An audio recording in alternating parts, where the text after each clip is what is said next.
not even mean Bowers game for me. Ahoy there, YouTube! I'm back again today for another game review. And today I'm very excited to check out Hats from Thundergrift Games. This is for 2 to 4 players. Take you about 20 minutes to play. It's for ages 14 plus, even though it's not really for ages 14 plus. And in Hats, this is a game that's supposed to be like the Mad Hatter's Tea Party, where for some reason you're collecting hats. Not quite sure where the theme is in this game, but you're going to be collecting different suits of cards which are going to represent hats, and they're also going to have numbers on those cards as well. And on your turn, it's a really simple game, which you're just going to be adding one card to your tableau. But there's a lot of other things you're going to be needing to think about as you persist through the game. What am I talking about? Let's open it up and I'll explain it to you, because it's actually quite simple, and then I'll give you my thoughts on it. Alright then, we're taking a look at what you're going to get inside of Hats. So first and foremost, we're in a handy dandy rule booklet. It is pretty much just 3 pages right here. It's got pictures, illustrations, examples, and overall it's very well done. I will say there's one optional action, which I wasn't sure if you could do that once per turn or as often as you like. It just makes more sense to do it once per turn, but that's the kind of thing that you need to put in the rule booklet. I'm assuming it's just once per turn, but it could be once per game. Who knows? They should list it. But anywho, in Hats, what you're going to be doing is you're going to try to score the most points by accumulating hats, aka different suits of cards. And as you can see, the different colored cards are going to have different hats. You're going to be able to score points in a variety of different ways. You'll be keeping track on this really cool looking napkin right here, which is also a dry erase board. And we'll go over the scoring a little bit later. But the crux of the game is that you're going to have 9 cards dealt to you at the start of the game, and these are going to be various different hats, various different suits and colors. Throughout the game, you're going to take on your turn, you're going to end up with 1 extra card in your tableau until you've played 8 cards into your tableau, at which point only 1 card will be left in your hand, and you're going to score points for that color of cards. Both negative and positive points, but we'll go over that a little later. Another way you can score points is by earning this cookie. You're going to earn the cookie by having the most suits in front of you. If there's a tie, whoever has the lowest cards will win the tie, and the cookie gets you 5 points, which is a nice chunk of points. But let's just go ahead and walk you through the game and take you through a couple mock turns. You'll very quickly understand how it works, and then we'll go into scoring. So on your turn, here's what you're going to do. The first thing is you can either exchange a hat or play a black hat down. So exchanging a hat is really quite simple. You're going to take one of the cards from your hand, and then you are going to take one of the cards out here instead. But there are some rules. For instance, there's 2 main rules. The first one is to take a card, you have to match the suit or go over the numbers. So for instance, to take this red 6, I would have to play a red card. Nothing else would work. Another red 6 would not work. I'm not even sure if there's another red 6. I'm really not sure what the breakdown of cards in here is, but that's irrelevant to what I'm saying. It has to either be a higher number or a color. So what I could do, if I really wanted that 6, that's orange actually, is I could take this orange 6 by playing this 1 right here. So that goes here, and then this goes into my tableau, and my turn is over. Turns are very quick. Now there is the optional action that I mentioned before, which is that you can trade out one of your cards from your hand and just blindly say, I don't want this for round 2, and just draw another card. I'm pretty sure you can do that once per round, but once again, not sure. Now it's back to the other guy's turn. Let's just say that he looks at his hand, and he's going to go ahead and swap out. I'll take this blue 6, and now there's this out here.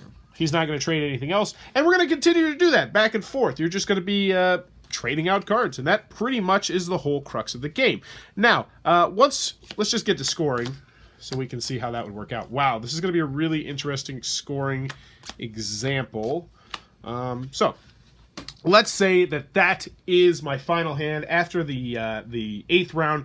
This is what I got. So let's go over how you're going to score points. So the first thing you're going to do is everyone's going to reveal their favorite hat. Mine would be green down here, and we're not going to score this guy. The next thing is you're going to look out at the player board, and if you have any duplicate suits, then the highest numbered suit, not number on the card, but actually number on here, is going to get flipped over, which this is a terrible example because, yeah, let's just swap this out. So let's say this is what we have. So we have 2 blues, 1 pink, 1 brown, 1 red, and 1 purple. So the highest numbered blue would get flipped over. Likewise, let's pretend that we had this purple right here. We would once again flip over this 5. So let's just say this is what ended up being there. So now we're going to take a look at the scoring card, and we're going to write down our score. So first, anyone with a blue card, since blue is in the 1 slot, is going to get 1 point. You'd write that down there. So I would get 1 point. Hooray. Anyone who has a pink is going to score 2 points because it's in the 2 slot. So pink would score 2 points. I would score 2 points for my pink. I'd get 3 points for my brown. I would get 0 points because I don't have any purples. Next, what you're going to look at is you're going to look at the other 3 scoring things right here. So let's just do the cookie real quick. Cookie's really quite simple. What's going to happen is I have the most, obviously, because I have a whole bunch of different suits, and this guy has 0, so I would get the cookie, and it's worth 5 points. Hooray for me. Next, you're going to do your favorite hat, which once again was the last card left in your hand. First thing you're going to do is you're going to get negative this number of points. So I would actually get negative 2 points. But the upside is you're going to get all these points here. So this is probably where I'd probably do really well in the game, because I would score 9, 13 points. So 13 minus 2, I would get 11 points right there, which would be really stinking awesome.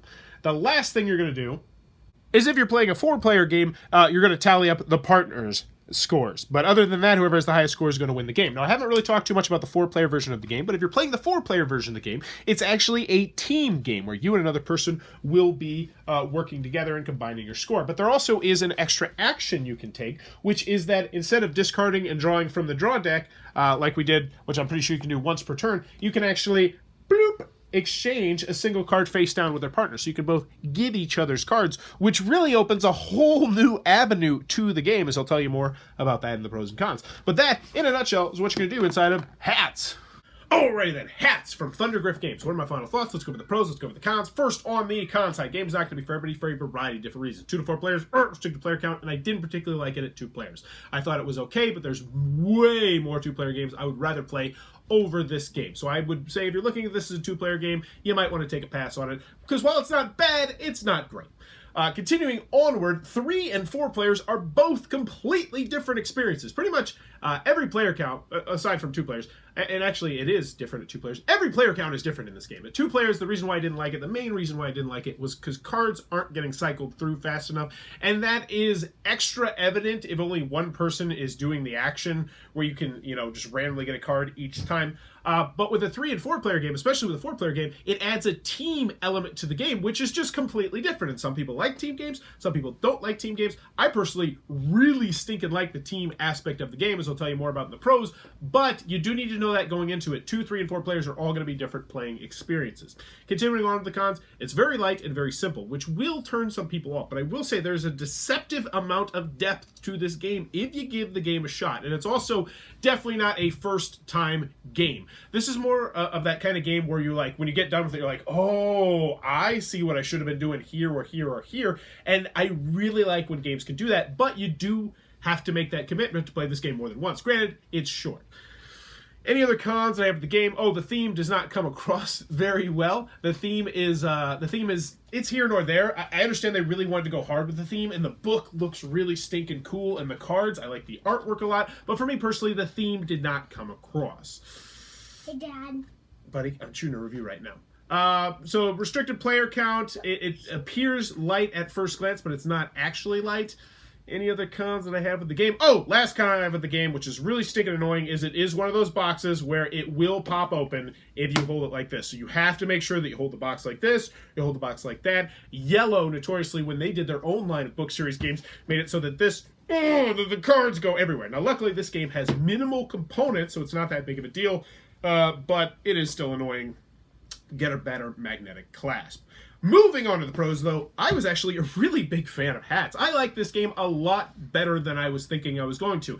And what really kind of soured me a little bit was the first game was a 2-player game, and it didn't go over very well. We were both kind of confused about how everything was working. I had a better idea than they did, and so when it got to scoring, I did much better because I didn't know what to emphasize to them, which is a little bit of a bummer. But once I tried it again, I was like, oh, I see what I'm trying to do. And the person that I played it with 2 players was like, oh, I see what we're trying to do. And then we tried it at 3 players and 4 players, and I really liked it at both those player counts, especially at the 4-player count. The ability to pass someone else a card is a really interesting ability because you kind of feel like you know what they're going for, because I'm not sure what the table talk rule is on this, but we made it so that there was no table talk. You just had to be looking at what they were doing and trying to, kind of decipher what their plan was. And I like that aspect of the game a lot. I like the simplicity of this game. It was very easy to learn and very easy to teach, despite the fact that the scoring, the first time you play, is going to be a little bit confusing to you. And like I said, you're gonna learn to be like, oh, so I want the low number in my hand, but I want a whole bunch of high numbers out here, but at the same time, I don't want duplicates duplicates out here, but then I might look at